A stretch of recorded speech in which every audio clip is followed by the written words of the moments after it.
비전과 진보의 이름, 야긴 건축.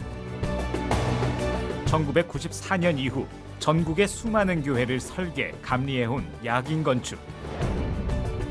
교회 건축을 위해 쌓아온 25년여의 노하우와 설계 철학으로 최고의 명작을 탄생시킬 것입니다. 설계에서 완공까지 교회 건축의 믿음직한 동역자가 되겠습니다. 교회 건축의 시작과 완성은 야긴 건축과 함께 하십시오.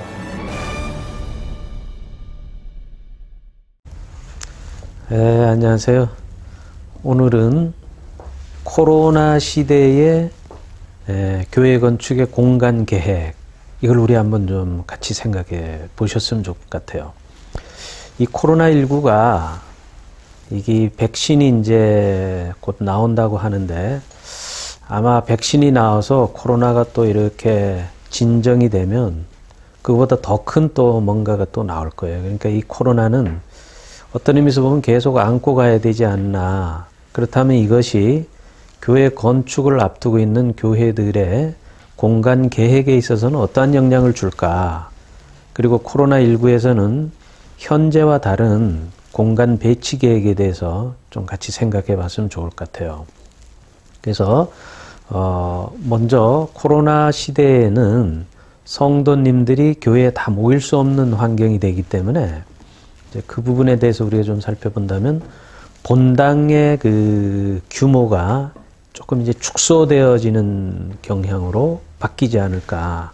과거에 뭐 1000명, 뭐 2000명이 모이던 이런 본당은 사실은 앞으로 코로나 시대에는 조금 이제 축소되거나 변경되어야 될 내용입니다.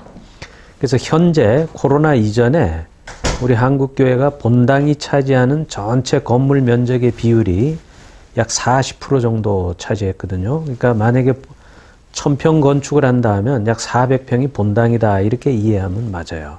근데 코로나19 시대에는 한 30%대 정도로 본당의 규모가 좀 축소되어야 되지 않겠는가, 이제 이렇게 보여지고 있고, 그 대신에 본당의 줄여진 면적이 이제 다른 공간으로 좀 재편돼야 되죠. 크게 보면 문화 공간, 교육 공간, 그 다음에 유튜브를 제작하는 그 같은 방송 시설 공간, 이런 것들은 이제 좀 재편이 됩니다. 그래서 본당의 면적을 좀 줄여야 되는 그런 이제 문제를 안고 있고, 그 다음에 이제 1층이 코로나19 시대에는 지금도 그렇겠지만 건물의 1층이 이제 도입부 공간이 되는데, 이 도입부 공간은 지역사회 주민과 완전히 공유될 수 있는 공간으로 이게 이제 재편돼야 되겠다. 그래서 교회 공간이 이제 더 이상 우리 성도들만의 공간이 아니라 코로나 시대에서는 지역사회와 공용 공간, 공유 공간화 되어야 되겠다. 그럴수록 교회는 지속 성장하게 되죠. 그러면 1층에 와야 되는, 코로나 시대에 와야 되는 큰 공간이 뭐가 있느냐. 이제 키즈랜드, 키즈 카페, 그 다음에 이제 북카페, 그 다음에 지역사회 도서관, 그 다음에 청소년들의 공유 공간, 카페라 할지, 이 아이들의 커뮤니티 공간, 이런 공간들이 많이 오고, 특히 이 1층의 도입부 공간은 교회 성장에 핵심적인 기능을 합니다. 그래서 과거에 우리가 소예배실, 중예배실의 기능을 했던 공간은 이제 지역사회 주민의 화합의 공간, 행사 공간, 뭐 회의 공간, 이런 공간으로 이제 재편이 돼야 되죠. 그래서 1층이 이렇게 문화 공간화 되면서도 동시에 공유 공간화 되는 것. 왜 그럼 그렇게 공유 공간화 돼야 되느냐? 코로나 시대에는 성도님들이 교회에 오는 그 횟수가 상당히 줄어들어요. 그럼 그 줄어드는 공간을 무엇로 더 활성화시킬 거냐? 지역사회 주민들이 더 적극적으로 올 수 있도록 이제 만들어줘야 되는데, 그와 같은 기능이 바로 이제 공용 공간 됩니다. 어떤 교회를 제가 오산에 있는 어떤 교회를 잠깐 갔더니 교회 1층에 애견 카페를 한 20평에다가 뒀어요. 애견 카페. 그랬더니 그 지역에 요즘 다 애견 다 기르잖아요. 이 애견을 가지고 있는 분들이 그 교회에 다 집결을 합니다. 그래서 1층에서 걔들 좀 표현이 그렇지만 이 애견들이 거기서 이제 케어도 받고 그 교회 뒷마당은 애견들이 뛰어놀 수 있는 이제 운동장이에요. 이렇게 동그랗게 해가지고 그리고 그 교회에 이제 봉사하는 분이 애견을 케어하는 이제 그 자격증을 가진 분이 계시더라고요. 그러니까 이분이 그 동네 그 젊은 부인들을 이제 말하자면 이렇게 리드를 하고 또 조언도 해주고 이래요. 그러니까 이 교회는 오히려 굉장히 월요일부터 토요일까지가 굉장히 활성화되어 있는 걸 볼 수 있었고 특히 7월, 8월 휴가 때에는 그 교회 카페가 난리가 납니다. 거다 맡기고 이렇게 가고 하기 때문에 그래서 이런 전환의 발상이 조금 이제 코로나 시대에 소홀화되어 있는 교회 공간을 활성화시키면서 동시에 그분들이 또 교회에 등록을 하고 교회가 또 젊어지게 되고 이분들은 또 교회에서 이분들을 어떻게 하면 적극적으로 교회 성도로 만들 것인가. 그래서 문화 공간을 해서 이제 만드는데 그 교회는 공간이 그렇게 크지는 않습니다. 한 500평 미만의 교회인데 식당이 여러분 한번 잘 생각해 봅시다. 주일날만 쓰죠. 월요일부터 토요일까지는 식당이 확 잠겨져 있어요. 이게 너무 아깝다. 그리고 코로나 시대에 그걸 어떻게 우리가 더 역동적으로 교회 성장에 어떤 효과적인 기능을 만들 것인가. 그래서 그 공간을, 식당을 문화센터로 만들었어요. 그 어떻게 문화센터를 만드는가 하면 우리가 식당에 가면 그 주방에 배식구 있죠. 그게 있어가지고 그 주방 안에 뭐 싱크대니 이런 것들이 보여서 그래서 사실 그 식당을 다목적으로 못 쓰거든요. 근데 이 덧문을, 인테리어 덧문을 이렇게 이쁘게 슬라이딩 문을 딱 닫아서 닫으면 그 주방이 이제 싹 사라지게 돼요.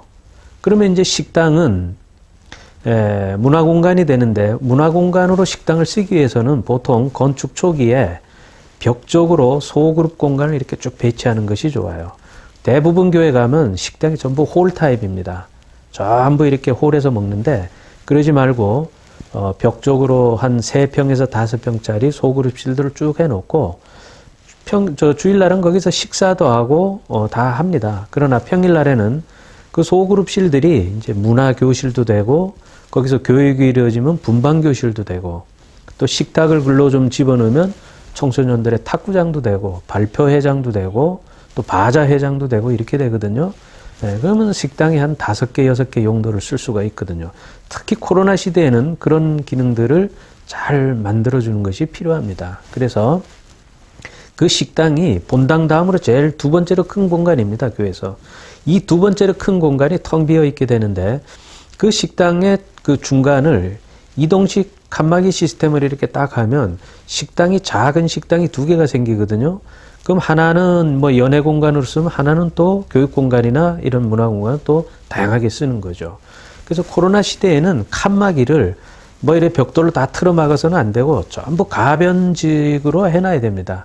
항상 공간이 이렇게 다양하게 쓸 수 있도록 그런 이제 계획 전략이 필요하고 그 다음에 이제 교육 공간도 이제 큰 거, 적은 거, 중간 사이즈로 이렇게 좀 세분화해 놔야 되고 그래서 필요시에는 그 코로나19 시대에 본당에서 예배를 못 드릴 경우가 많거든요. 많은 사람이 한꺼번에 모이지 않기 때문에 그렇다면은 연령대별로 대중소 공간에서 예배를 드리는 거죠. 코로나 시대에. 그럼 전부 요즘은 동영상으로 동시 예배도 드리게 되고 각기 연령대 특성에 맞는 집회가 이루어지는 겁니다. 그러니까 교육 공간이 이제 그렇게 재편화되고 또 얼정 공간 한 5평에서 6평 정도는 유튜브 스튜디오를 만들어야 됩니다. 그래가지고 이 콘텐츠를 제작해서 온라인으로 성도들한테 이렇게 발송을 해서 거기는 다양한 교육, 뭐 문화, 프로그램, 오락, 뭐 정보 이런 것들이 항상 유튜브를 통해서 매 시간 성도들에게 전송이 될 수 있는 이런 스튜디오를 또 잘 고려해 봐야 되고 이런 스튜디오는 또 야외 스튜디오도 굉장히 효율적이에요. 옥상을 활용하자는 겁니다. 그래서 옥상에 야외 스튜디오 제작소를 만들어서 거기서 외부에서 이제 환경을 이렇게 보면서 또 제작을 하고 또 그런 것들을 보냄으로 인해서 성도들에게 또 이렇게 신선한 어떤 환경을 제공할 수가 있는 거고요. 그 다음에 도심지 교회에 있는 교회라면 이 코로나 시대에 생존하기 위해서는 과거에는 한 2년 전만 돼도 교회 건축이 거의 대출로 이루어졌어요. 보통 한 60% 이상은 대출을 받아가지고 졌거든요. 근데 이것이 이제 코로나 시대에는 어떤 문제가 일어나냐면 성도들이 많이 모이지 않다 보니까 이 대출 이자가 상당히 부담이 돼요, 교회에. 2년 전에는 괜찮았습니다. 이자 내는 건 뭐 부담이 없었는데 코로나 시대에는 이자를 이제 아주 뭐 이렇게 잘 내기가 어렵죠. 그래서 도심지에 있는 교회라면 건축 초기에 1층이나 2층, 만약에 1층을 우리가 문화공간으로 쓴다면 2층 정도, 요 정도에는 좀 임대를 놔서 교회의 이자나 그 다음에 교회의 부족한 재정을 일부 감당할 수 있는 것도 건축 초기에 좀 고려해 볼 만하지 않을까. 그래서 교회가 완전히 자립화되고 건축비에 대한 것이 다 정리가 되면 그때는 이제 교육공간으로 써도 되는 것이죠. 네, 그런 것도 전략상 우리가 고민해 볼 필요가 있고, 그 다음에 좀 이제 코로나 시대에 우리가 고려해 본다면 교회 내에 개인 기도실을 조금 좀 많이 해서 영성센터를 좀 만드는 것이 어떨까. 왜냐하면 개인 기도는 집합으로 모여서 드리는 것이 아니라 이렇게 개인별로 들어가서 할 수 있죠. 그래서 그 개인 기도실을 과거에는 뭐 어두컴컴하고 뭐 이렇게 비밀스러운 장소인데 이제는 좀 이렇게 다 볼 수 있고, 또 물론 프라이버시는 안에서 이제 스크린을 내리거나 이러면 되죠. 그래서 도심지나 이런 데 영성센터, 우리가 코로나 시대일수록 영성에 대한 공간들이 자꾸 약화되어 가거든요. 그래서 오히려 더 역설적으로 교회 와서 기도하고 하나님께 매달릴 수 있는 그런 공간을 좀 더 확충을 하자. 이렇게 되고, 코로나 시대에 또 이제 우리가 좀 고려해야 될 것은 그만큼 영상과 음향 이런 기술이 조금 더 이제 다각화하는 전략이 필요합니다.